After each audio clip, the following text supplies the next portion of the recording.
Hello everyone. कोई शक या सवाल या मन में कोई ख्याल अगर है तो टेस्ला टीचिंग्स है ना। तो मैं लेकर आया हूँ एक नया video that is the next part of this particular series जो हम लोग कर रहे थे। लास्ट हम लोगों ने न्यूमेरिकल्स देखा था लेंस का, उससे पहले लेंस का पार्ट देखा था। तो आज हम लोग करेंगे रिफ्रैक्शन थ्रू प्रिज्म। प्रिज्म के थ्रू जो रिफ्रैक्शन होता है वही चीज हम लोग देखेंगे। And before proceeding with the topic let's get to know about what exactly is a prism, कैसा दिखता है कैसा नहीं दिखता है। ठीक है, शक्ल कैसा है भाई प्रिज्म का। तो प्रिज्म कुछ इस तरीके का देखा होगा आप लोगों ने क्लास में, या फिर मतलब जो क्या बोलते हैं आपका जो लैब है, स्कूल हो या फिर कुछ भी। अरे बाप रे, व्हाइट कलर का ही मैंने क्या ले लिया इधर, इंक ले लिया। ठीक है, तो इस तरीके का एक आपने क्या देखा होगा, एक ऑब्जेक्ट देखा होगा। किस तरीके का? एक ऐसा विचित्र क्या रहता है, ऑब्जेक्ट है जो कि ग्लास से बना रहता है। ठीक है, और क्लास 10 में आपने इससे पढ़ा होगा डिस्पर्शन का कॉन्सेप्ट। ठीक है, ये वाला होता है आपका एक प्रिज्म। ठीक है, कई तरह के होते हैं। थिन प्रिज्म हम लोग यहाँ पे पढ़ेंगे, ठीक है, जिसका एंगल बहुत छोटा होता है। ठीक है, अब क्लास 10 में आपने क्या पढ़ा था कि लाइट रेज, व्हाइट लाइट जैसे ही आता है ये क्या बनाता है इधर, इस तरीके से स्पेक्ट्रम बनाता है। या इधर अगर स्क्रीन स्क्रीन रखोगे तो वहां पे क्या दिखता है आपको, स्पेक्ट्रम दिखता है। ठीक है ना, फोन आ गया था हाँ। तो स्पेक्ट्रम यहाँ पर आपको दिखता है कहाँ से, जब ये लेंस से लाइट चलता है। बट लेंस से जब लाइट जाता है तो यहाँ पे किस वजह से स्पेक्ट्रम क्रिएट होता है? Because of the refraction of light. और हर एक लाइट का कलर अलग अलग है, हर एक लाइट का स्पीड अलग अलग है, इसीलिए रिफ्रैक्शन भी अलग अलग होता है। दैट्स वाई यहाँ पे कलर क्या हो जाता है, अलग अलग ऐसे कॉन्स्टिट्यूएंट कलर्स में डिवाइड हो जाते हैं। ठीक है ना, और डिवीजन की वजह से क्या है कि आपको स्पेक्ट्रम दिखता है। बट हमको यहाँ पर स्पेक्ट्रम नहीं देखना है, हमको क्या करना है कि इस प्रिज्म से कुछ टर्मिनोलॉजीज देखना है, सीखना है कि हाँ ये वाला ये है, ये वाला वो है। एंड उसके साथ हम लोग को क्या करना है कि एक चीज देखना है कि क्या बोलते हैं रिफ्रैक्शन, मतलब वो आपका जो रिफ्रैक्टिव इंडेक्स है, उस रिफ्रैक्टिव इंडेक्स को निकालना होता है। और एक केस देखना है हम लोग को मिनिमम डेविएशन का। डेविएशन क्या चीज है? डेविएशन क्या चीज है, देखो अगर मैं इसको एक 2D डायग्राम बनाऊं इसका, ये वाला मेरा प्रिज्म है, इसके अंदर से क्या जाएगा, रे जाएगा, यहाँ पे नॉर्मल रहेगा, फिर ये रे ऐसे गया, ऐसे इधर से चला गया। अब देखो रे को जाना तो ऐसे चाहिए था, है ना, रे को जाना ऐसे चाहिए था, बट गया ऐसे। अब इसको अगर आप पीछे एक्सटेंड करोगे तो ये एंगल बना ना, मतलब जाना ऐसे चाहिए था, गया कैसे, ऐसे। ये जो एंगल है इसी को हम लोग डेविएशन बोलते हैं। इसको क्या बोलते हैं हम लोग, डेविएशन। ठीक है, अब इसका एक मिनिमम वैल्यू रहता है, उस मिनिमम वैल्यू को ही हम लोग को निकालना है। उस केस में क्या है क्या नहीं है वो सारा चीज हम लोग को यहाँ पर देखना है। ठीक है, तो वही चीज हम लोग देखेंगे। तो आज का टॉपिक जो होगा that is refraction through prism. Okay, तो ये हम लोग टॉपिक लिखेंगे अभी, रिफ्रैक्शन थ्रू प्रिज्म। ठीक है, इसके लिए पहले आप क्या करोगे, एक डायग्राम बनाओगे, बहुत अच्छी तरीके से एक डायग्राम बनाओगे एक प्रिज्म का। ठीक है, अब मैं इधर उल्टा बना देता हूँ, फिर मैं खींच लूंगा उसको। थोड़ा सा बड़ा डायग्राम बनाता हूँ ताकि आप लोग इसको देख पाओ। ठीक है, मैं डायग्राम इधर बना के पहले समझा देता हूँ, फिर उसके बाद हम लोग लिखने जाएंगे। ठीक है, अब मान लो यहाँ पर क्या होगा कि एक लाइट रे ऐसे इंसिडेंट हुआ। ठीक है, एक लाइट रे क्या हुआ, इंसिडेंट हुआ। अब हमको पता है इधर क्या होगा, एक नॉर्मल होगा। नॉर्मल क्या होगा, हमेशा इसके परपेंडिकुलर, इस सरफेस के परपेंडिकुलर रहेगा ऐसा। ठीक है, तो ये नॉर्मल है। रिफ्रैक्शन आपने पढ़ा होगा, मैंने ही पढ़ाया था भाई इस सीरीज में। तो रिफ्रैक्शन का अगर केस देखे तो लाइट अब क्या हो रहा है, रेयरर से डेंसर मीडियम में जा रहा है। अब जैसे डेंसर मीडियम में जाएगा तो क्या होगा, टुवर्ड्स द नॉर्मल बेंड हो जाएगा। जो लाइट को जिस तरफ जाना था उससे क्या होगा, अभी बैंडिंग होगा, बैंड होकर ऐसे चला जाएगा। ठीक, तो इसको हम लोग कुछ इस तरीके से बना देते हैं कि बैंड होके ऐसे चला गया। चलो भाई, बहुत बढ़िया। ठीक है, अब देखो लाइट इसके अंदर से क्या हुआ, लाइट ऐसे गया। अब लाइट डेंसर से कहा जा रहा है, फिर से रेयरर में जा रहा है, मतलब अभी फिर से क्या होगा, बेंडिंग होगा, but away from the normal. तो मुझे बताओ यहाँ पर नॉर्मल क्या होगा। क्या नॉर्मल अगर मैं देखूँ तो यहाँ पर नॉर्मल ऑलमोस्ट ऐसा 90 डिग्री होगा। ठीक है, ऐसा 90 डिग्री होगा। ठीक है, बहुत बढ़िया। और ये वाला जो लाइट है, अभी क्या होगा, यहाँ इस नॉर्मल से अवे भाग के इधर ऐसे एमर्ज हो जाएगा। ठीक है, आई होप आपको ये समझ में आ गया होगा। इसको और थोड़ा अच्छे से ड्रॉ कर लेते हैं। ये यहाँ से एमर्ज हो गया। ठीक है, आया समझ में या फिर नहीं आया? आई होप आपको समझ में आ गया होगा। ठीक है, ये वाला एंगल क्या होता है, एंगल ऑफ इंसिडेंस। ठीक है, कि आपका जो ये वाला एंगल है, मतलब इंसिडेंट रे के साथ जो बना, इसको हम लोग बोलते हैं एंगल ऑफ इंसिडेंस। ये जो बाहर निकला, इसको हम लोग बोलते हैं एंगल ऑफ एमर्जेंस, जहां से ये रे एमर्ज हुआ। ठीक है, थोड़ा सा नाम दे देते हैं इसको, पी दे देते हैं, इस पॉइंट को क्यू, इस पॉइंट को आर नाम दे देते हैं, पी क्यू आर। ये वाला जो पॉइंट था इसको एस दे देते हैं, इस पॉइंट को एस दे देते हैं, और इसको टी दे देते हैं। ठीक है, ये मेरा पॉइंट ए, ये वाला बी, और ये वाला सी भी दे देते हैं, कोई प्रॉब्लम नहीं। ठीक है, अब देखो रे को एक्चुअली में जाना कैसे चाहिए था, इस रे को जाना चाहिए था कुछ इस तरीके से, है कि नहीं? इस रे को जाना चाहिए था कुछ इस तरीके से, बट गया कैसे, ऐसे। अगर मैं इसको एक्सटेंड करूं पीछे, तो क्या यहाँ पर एक एंगल क्रिएट होगा? एंगल क्रिएट होगा कि नहीं होगा? और इस एंगल को ही हम लोग क्या बोलते हैं, एंगल ऑफ डेविएशन। क्या बोलते हैं, एंगल ऑफ डेविएशन। अब कुछ टर्मिनोलॉजीज दे देते हैं, ये वाला एंगल ऑफ रिफ्रैक्शन पहला वाला, एंगल ऑफ रिफ्रैक्शन दूसरा वाला। ठीक है, इस वाले को हम लोग दे देते हैं लेट्स से डेल्टा वन, और इस केस इसको बोलते हैं हम लोग डेल्टा टू। ठीक है, और ये वाला जो था पॉइंट एस था, ई था, बस इतना सा हम लोगों ने क्या कर दिया, यहाँ पर पूरा टर्मिनोलॉजिस को डाल दिया इधर।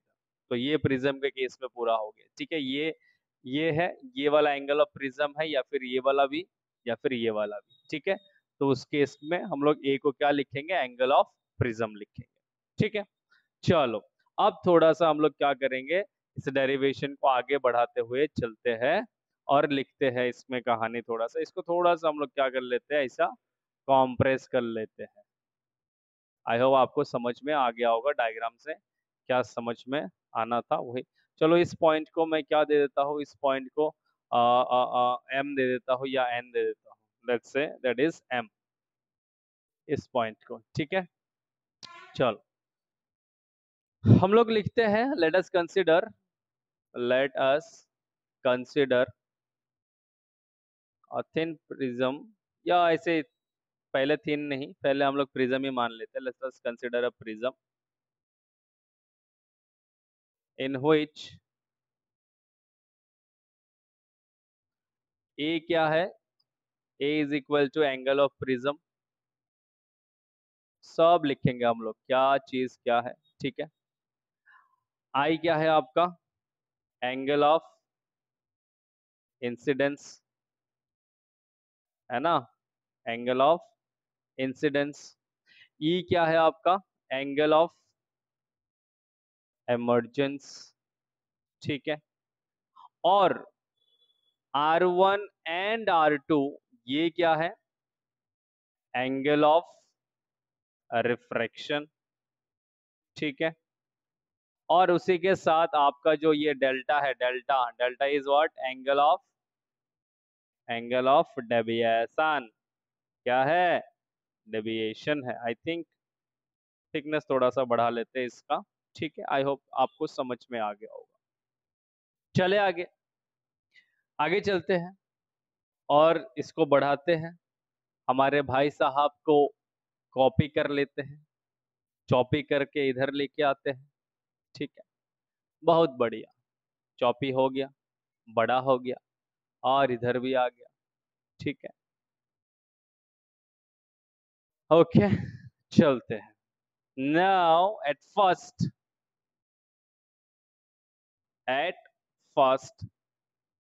कॉन्सिडरिंग, क्या करेंगे हम लोग? कॉन्सिडर करेंगे, किसको कॉन्सिडर करेंगे?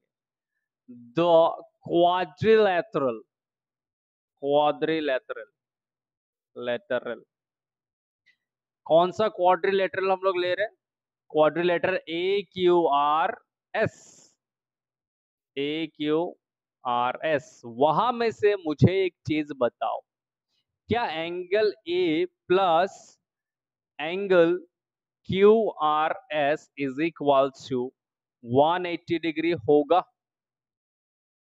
होगा? अगर समझने आया तो देखो अभी कैसे होगा।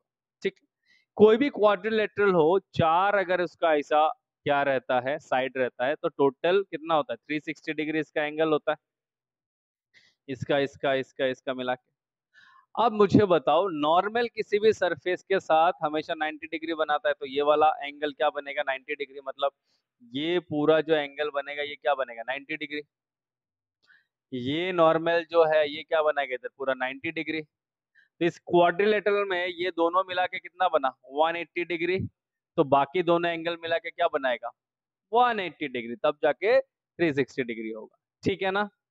आया समझ में? इसको गायब कर लेते, इसको गायब, इसको गायब, अरे बाप रे, इसको गायब, इसको गायब। ठीक है, तो हम लोग क्या करेंगे? इसीलिए क्या कर पाते हैं, इन दोनों एंगल को क्या लिख पाता है? 180 डिग्री।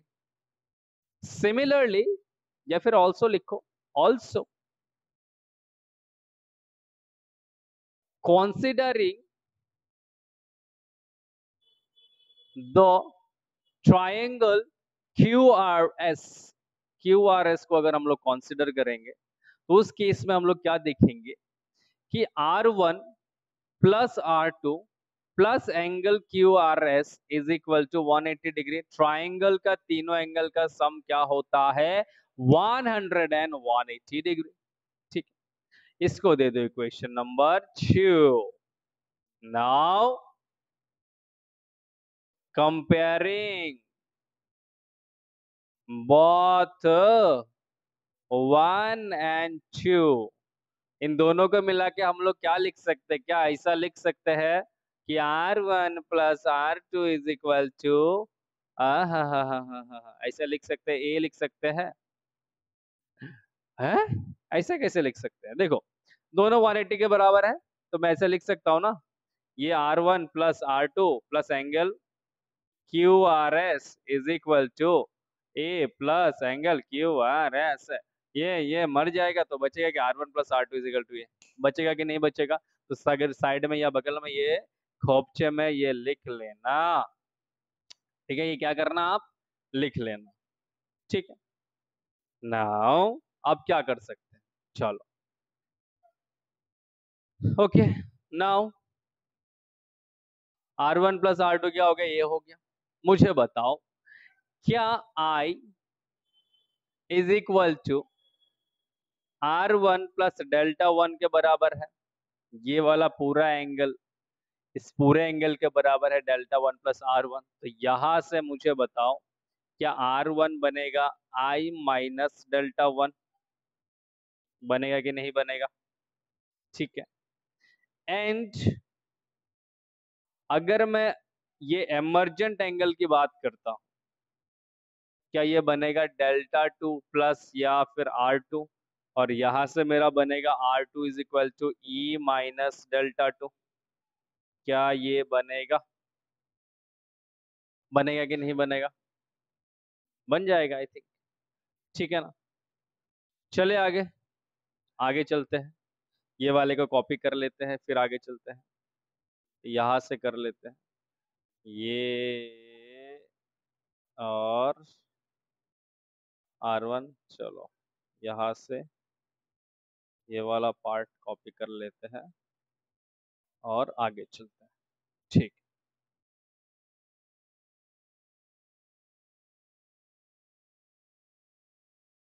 ठीक है, अच्छा। ओ, डायग्राम भी चाहिए यार, बिना डायग्राम के तो मैं कुछ बता ही नहीं पाऊंगा। डायग्राम, हाँ, पी भी था, ए भी था, ये भी था और ये भी था, पूरा डायग्राम चाहिए भाई, क्योंकि बिना डायग्राम के आप कुछ नहीं कर सकते। तो डायग्राम अगर आपको नहीं आता, then I am really sorry that you will not be able to do anything. Okay. Oh, आजा भाई। ओके, डर गया था भाई मैं, गायब हो गया था ये।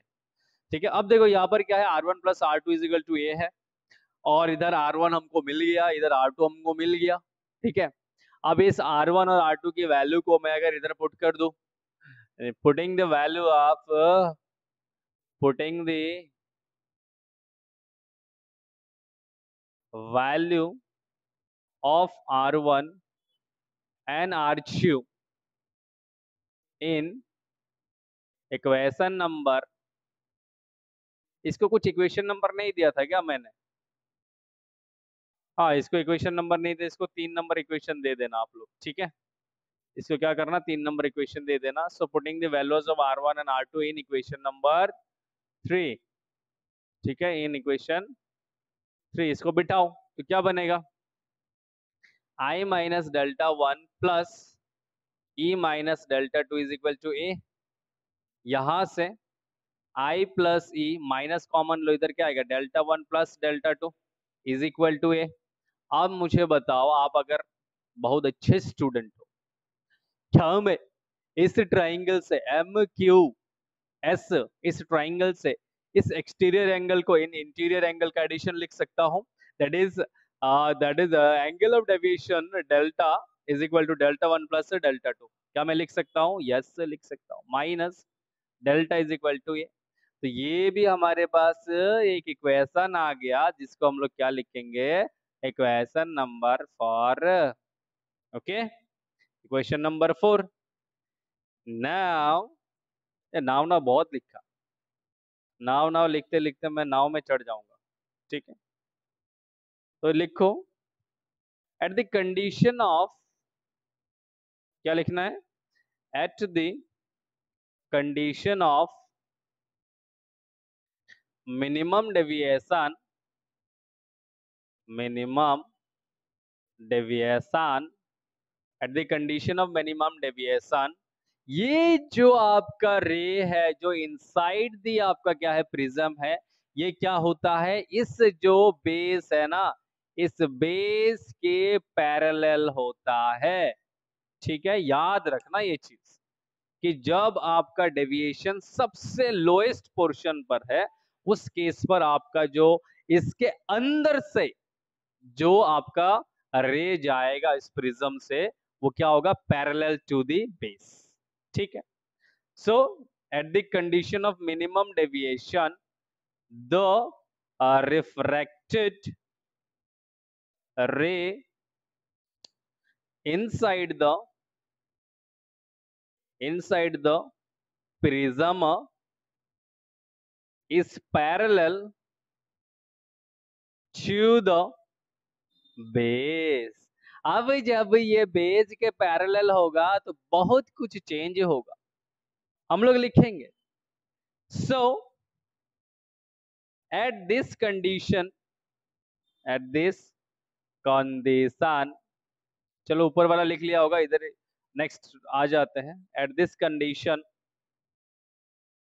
मेरा जो एंगल ऑफ डेविएशन, क्या ये मिनिमम डेविएशन है, डीएम लिख लेते हैं उसको। आई किसके बराबर हो जाएगा, ई के बराबर, क्योंकि वो अभी पैरेलल जा रहा है, तो इधर इधर सब सेम, आई इधर, और इमर्जेंट एंगल भी क्या होगा, सेम होगा मिनिमम डेविएशन के केस में। और इसकी वजह से क्या होगा, I is equal to E, so that नहीं,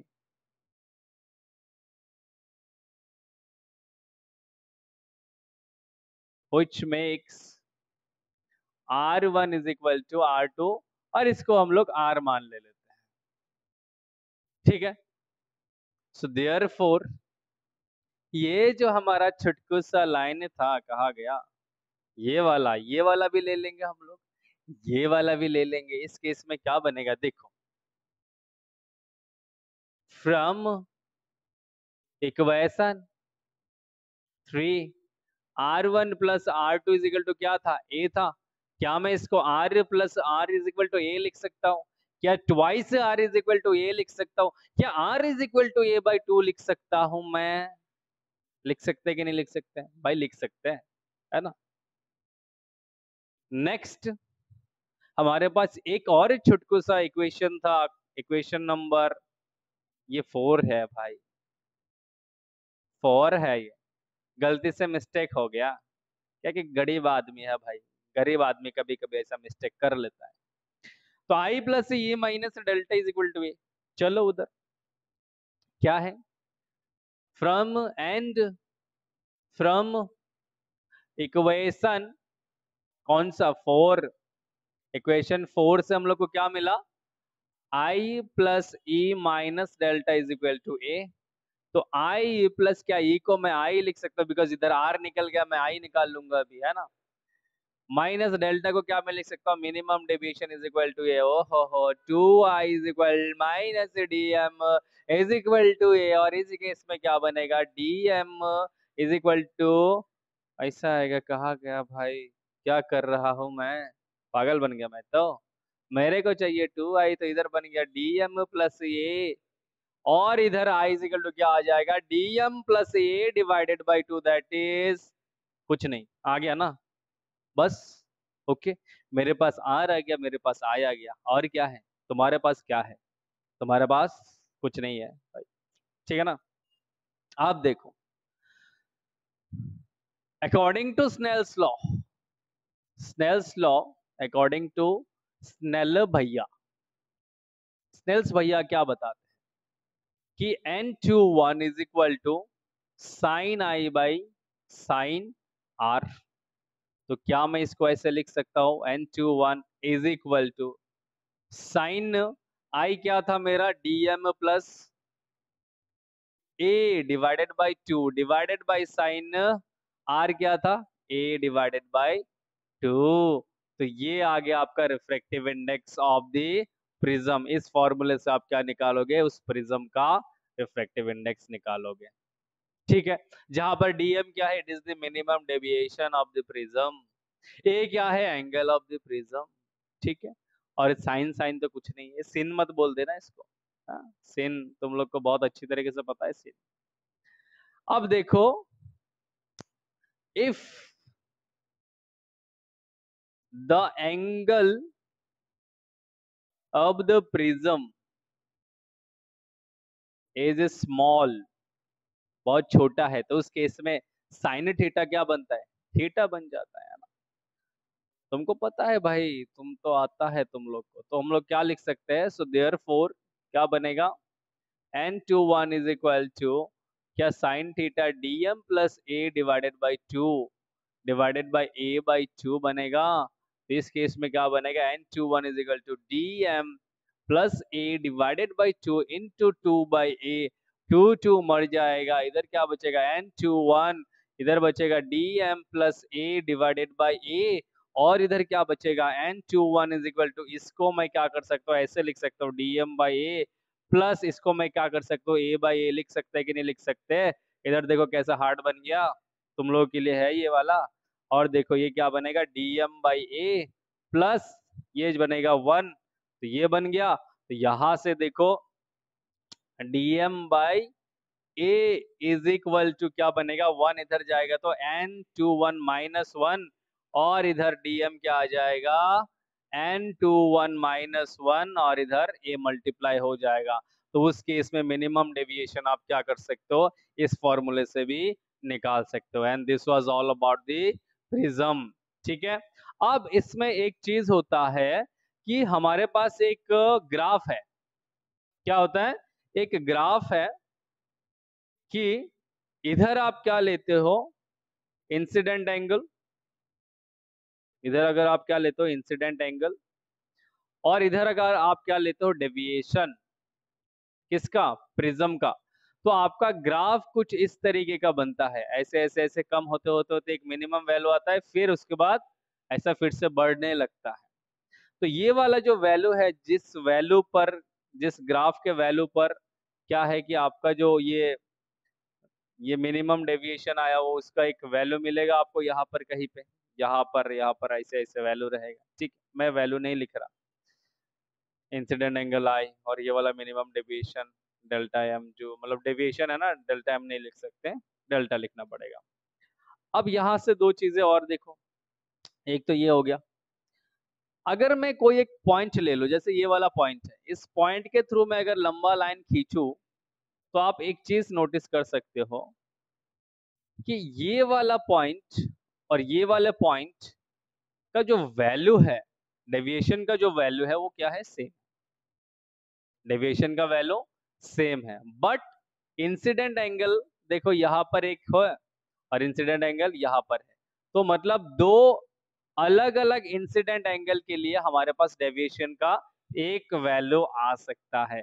और यही क्वेश्चन फाइनल में आया था। एग्जैक्टली मुझे याद, मतलब ईयर पता नहीं है कौन से साल आया था, बट उन्होंने ये सवाल एक फिल इन द ब्लैंक्स में पूछा था कि दो, मतलब ऐसे, मतलब जो सेम एंगल ऑफ डेविएशन के लिए मिनिमम कितने इंसिडेंट एंगल होते हैं। तो आप देख सकते हो यहाँ पर दो एंगल ऑफ डेविएशन के लिए, मतलब sorry, same angle of deviation के लिए आपके पास दो इंसिडेंट एंगल हो सकते हैं। तो इस चीज को ध्यान में रखना, ठीक है। तो आई होप आपको प्रिज्म का ये वाला पूरा जो डेरिवेशन है जो मैं यहाँ पे करवाया है, आपको समझ में आ गया होगा। प्लीज नोट कर लेना चीजों को, ठीक है, नोट कर लेना चीजों को and right it down properly. I will come up with next topic, इसमें से अगर न्यूमेरिकल्स होगा तो मैं न्यूमेरिकल्स जरूर लेके आऊंगा, न्यूमेरिकल्स करेंगे हम लोग। बहुत इजी इजी न्यूमेरिकल्स रहता है, पीवाईक्यूज रहता है, तो पीवाईक्यूज भी करेंगे हम लोग, ठीक है।